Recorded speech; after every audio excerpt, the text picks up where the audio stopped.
덕수가 호구가 더 많아.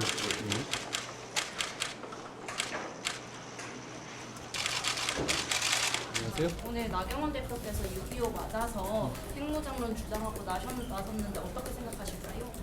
조금 길게 말씀드려도 될까요? 네. 핵 전력을 활용한 안보 강화는 반드시 필요합니다. 국제 정세는 늘 변하기 때문에 동맹에만 의존하는 것에는 한계가 있죠. 그러니 저는 일본처럼 마음만 먹으면 언제나 핵 무장할 수 있는 잠재적 역량을 갖추는 것이 지금 시점에서 필요하다고 생각합니다.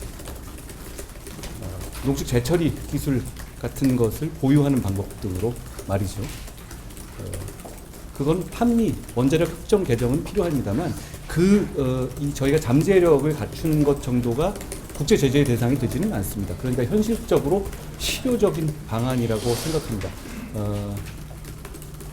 국제 정세가 변하고 있기 때문에 저희가 언제든 필요하면 핵무장할 수 있는 잠재력 역량을 갖추는 데까지 가자는 겁니다. 일본처럼. 그렇지만 지금 단계에서 바로 핵무장을 가게 되면 저희는 국제사회에서 큰 제재를 받고 국민들이 큰 경제적인 타격을 입을 겁니다. 그러니까 그걸 지금 적극적으로 추진하는 것은 그런 문제가 있습니다. 그런 문제 때문에 우리 윤석열 정부는 그 이전 정부와 차원이 다른 수준의 한미 관계를 복원했습니다. 저는 대단한 업적이라고 생각합니다. 한미 관계 복원을 통해서 핵 동맹 수준의 새로운 관계를 재정립했습니다. 그런 면에서 저희는 우방을 통한 핵 억지가 되고 있는 상황이라고 지금 생각합니다. 여러 가지 제가 말씀드리는 제재라든가 국제사회 제재 같은 것들을 감안한 신중한 판단이고 결정이라고 생각합니다. 그런 면에서 저는 정부의 입장을 지지합니다. 그리고 외교나 안보에 있어서는 정부가 전문가적인 판단을 한 것에 대해서 집권 여당이 최대한 지지해줘야 한다고 생각합니다. 제가 아까 첨언 드린 것은 그렇지만 국제 정세라는 것이 늘 변할 수 있기 때문에 언제든 핵 무장을 할 수 있는 잠재 역량을 확보하는 단계까지는 지금 나아가야 한다. 일본처럼 그런 말씀을 드립니다. 네, 다음 질문 받겠습니다. MBS 상담입니다. 안녕하세요. 이재명 오랜만입니다. 대표가 대표직 내려놓으면서 연임 도전을 밝혔는데 어떻게 보시나요? 그걸 뭐 도전이라고 말할 수 있을까요? 전혀 도전적이지 않은데. 네. 우리 정대리입니다. 안녕하세요. 야당에서 계속 윤석열 대통령 탄핵 언급을 계속 하고 있는데요.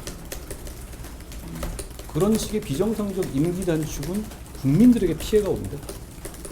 무책임한 정치 공세라고 생각하고 제가 당대표가 돼서 국민의 눈높이에 맞는 설명과 대응으로 그런 주장을 확실히 막아내겠다는 말씀을 드립니다. 너무나 무책임한 주장이죠. 다음 질문. 네. 주시죠. 한국일보 나은일 안녕하세요. 오랜만입니다. 정치인의 재난 현장 방문이 현장 수습에 불필요한 어떤 불편이나 혼란을 야기할 수 있다는 지적이 있어 왔는데 어제 소방 현장 방문하실 때 그런 우려는 없으셨는지. 그것 때문에 좀 고민했습니다. 그래서 제가 원래 저희 스태프들은 그 참사가 난 직후에 취소하고 가자는 말씀을 많이 했는데 제가 고민을 많이 했는데 그럼에도 불구하고 어느 정도 재난 상황이 정리된 이후에 저는 가려고 했던 것이고 그래서 좀 시간을 미뤄서 갔던 것인데요. 참 어려운 말씀 같아요. 그런데 그렇다고 해서 정치인으로서 그런 참사에 대해서 공감하고 있다는 걸 보여드리는 게 그래도 국민들께 더 나은 것인지 아닌지에 대한 계속 고민한 지점이라고 생각합니다. 저도 고민했습니다. 뭐라고 하셨습니까?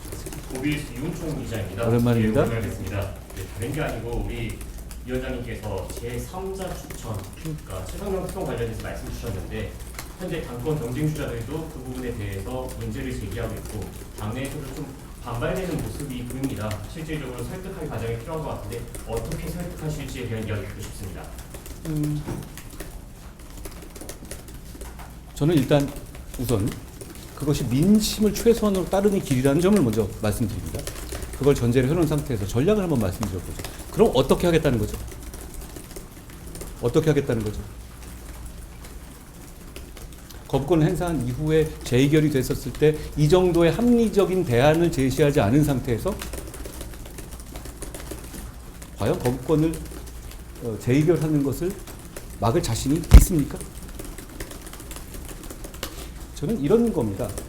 국민들께서는 저는 이 사안에 대해서 저희가 큰 위험이 있는 상황이라든가 이렇지 않다고 생각해요. 다만 이 사안이 이루어지는 과정이라든가 일부 사람들의 행동에서 너무 실망스러운 점이 국민들이 많이 느끼셨고 그걸 바로잡을 수 있는 여러 차례의 기회를 저희가 실기했기 때문에 저희는 이 특검이란 제도가 여러 가지 무리하고 논리적으로는 말이 안 되는 면이 있지만 그래도 민심에 따라야 한다는 말씀을 제가 드린 겁니다. 이미 이 특검 논리가 어떻고 저떻다 이거 얘기할 단계가 좀 지났다는 제 판단인 겁니다.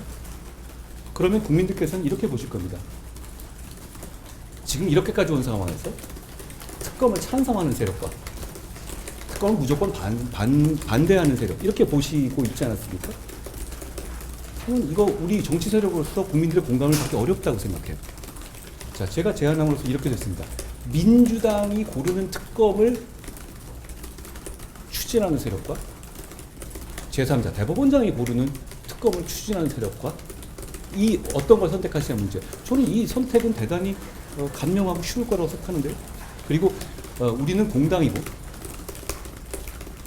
안보와 보훈을 생명처럼 여기는 보수당입니다.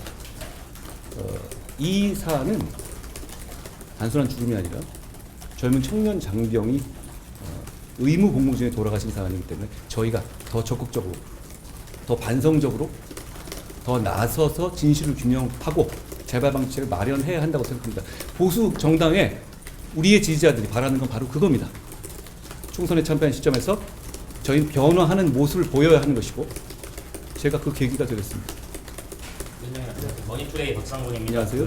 방금 전에 민주당에서 윤 대통령 탄핵하는 거 관련해서 입장 말씀해 주셨는데 그러면 개헌을 통한 4년 중임제로 해서 임기 단축하는 건 또 어떻게 생각하시는지 좀 궁금하거든요. 개헌의 논의라는 건 1987년 헌법이 만들어진 이래 굉장히 오랜 시간이 지났어요. 그 개헌의 필요성을 말씀하시는 여러 가지 합리적인 주장들이 있습니다. 일리가 있습니다.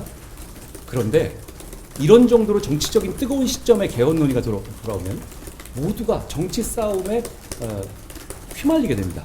지금까지 우리가 보면 역사적으로 그래왔죠. 지금부터 얘기하는 건 다 이런 시간입니까? 임기 단축을 할 거냐? 그런 이유들이잖아요. 그리고 의도는 뻔하고요. 게다가 본인이 감옥 가기 직전에 있는 사람들이 추진하는 것이고 그러면 그런 면에서 저는 이게 건설적이고 국민을 위한 개헌 논의가 진행되기 어려운 상황이라고 생각합니다. 특히 우리 헌법에 128조가 있습니다.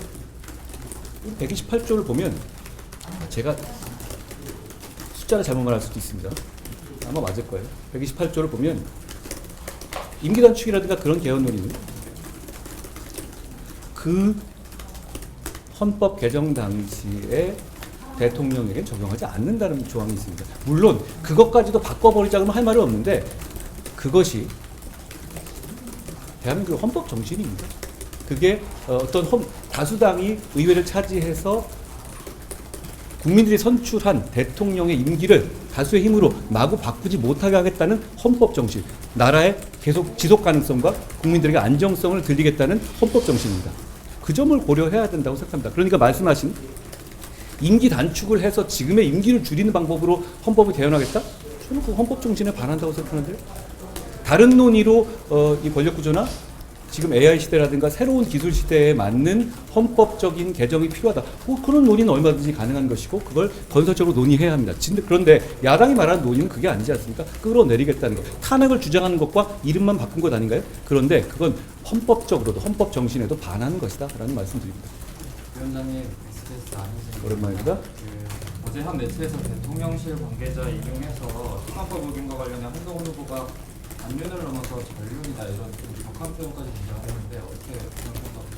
제가 당대표가 되면 당정 관계를 합리적으로 적이고 실용적이고 국민을 위한 방향으로 할 거라는 약속을 드렸습니다. 지켜봐 주십시오.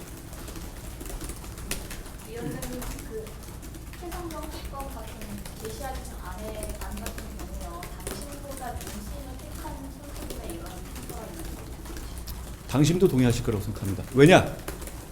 당이 살고 정부가 사는 길입니다. 이 정도의 정면 돌파, 합리적인 안 없이 어떻게 이 난국을 돌파할 수 있겠습니까? 그리고 우리 국민의힘, 우리 보수정당은 이런 문제에서 빙빙 돌려가면서 발 빼는 정당이 아닙니다. 우리가 바라는 것은 잘못한 것은 잘못한 대로 인정받고 잘못한 것은 사죄하면서 정면으로 국민들과 맞서 국민들에게 나아가는 정당입니다. 저는 그런 정당으로 나아가는 것만이 지금의 우리 국민의힘이 겪고 있는 큰 위기를 극복할 수 있는 길이라고 확신합니다. 그래서 나왔습니다. 위원장님, 네, MBC 오랜만입니다. 상황입니다. 네, 안녕하십니까. 그 총선 당시에 고태우 장해찬 후보 관련해서 복당은 없다라고 못 박으셨는데 최근에 황호여 비대위에서 복당 또는 대사면의 논의가 있다라는 보도라든지 좀 취재가 나오고 있어서 어떻게 생각하는지 궁금합니다. 지금 제가 지도부가 아니니까 특정 인물들의 복당 여부에 대해서 말씀드릴 문제는 아닌 것 같습니다. 다만 이 복당과 관련해서는 우리 당에 그동안 쌓아온 관례나 기준이 있다 이런 정도 말씀드리죠. 하나만 더 들어보겠습니다. 지금 추경호 원내대표 원내사항이긴 하지만 추경호 원내대표가 사의를 밝혔는데 좀 초래를 해야 된다고 보십니까요? 안구성 상황. 지금 원구성 상황에 대해서 여러 가지 물어보시는데 사실 뾰족하게 떨어지는 답이 없죠. 저는 이런 문제라고 생각합니다. 지금 민주당이 너무하잖아요. 이렇게 하는 적 없잖아요. 이런 정도 1급 체제를 유지하고 이런 정도로 폭주하는 정당이 있었습니까? 그런데도 불구하고 국민들께서 비판은 하고 계시지만 아주 강하게 이러면 안 된다고 제지하고 하는 정도까지 나아가고 계시지 않습니다. 저는 그 이유가 우리 국민의힘이 총선 이후에 2달간 충분히 반성하고 심판을 받아들이고 심판을 반영하는 모습을 보여드리지 못했기 때문이라고 생각합니다. 저희는 저희가 변모하고 국민의 마음을 얻어야 된다고 생각합니다. 거기서 출발하면 민주당도 역시 대중정당이기 때문에 저희가 국민의 마음을 얻게 되면 국민들이 강하게 민주당의 지금의 문제점들을 제지하실 거라고 생각합니다. 그 전까지는 저희는 굉장히 어려운 상황을 맞게 될 겁니다. 그 과정에서 추경호 원내대표가 고군분투하고 계시다고 생각합니다. 추경호 원내대표가 좋은 결단 그리고 당을 위한 결단 그리고 책임지는 결단을 내려주셨으면 좋겠습니다. 저는 추경호 원내대표의 원만한 성품과 토론 능력, 의회 정치인으로서의 자세, 유능함을 대단히 신뢰합니다. 네, 많이 질문들 해주셨죠? 저희 하나만 더 받겠습니다. 그러면. 박대는 아시아투데이 박재은 기자입니다. 후보 등록하실 때요, 당원들에게 쓰는 편지 600자 후보님들 다 적어서 넣으셨잖아요. 그 내용 좀 궁금한데 말씀 주실 수 있을까요? 제가 오늘 말씀드린 것과 비슷합니다. 당이 대단히 어렵고 이 상황에서 제가 총선은 저희 책임입니다. 그리고 그 총선을 108일 동안 겪는 과정 속에서 제가 당원들과 우정을 쌓을 만한 마음의 여유가 없었습니다. 그걸 하고 싶다는 것이고 그리고 그 과정에서 우리 당이 처한 문제점들을 제가 적나라하게 보고 느꼈습니다. 제가 그걸 바로잡고 물론 저부터 반성하고 우리 당을 위기로부터 구해내겠다라는 다짐의 말씀을 드렸습니다. 네. 하나만 드릴까요? 네.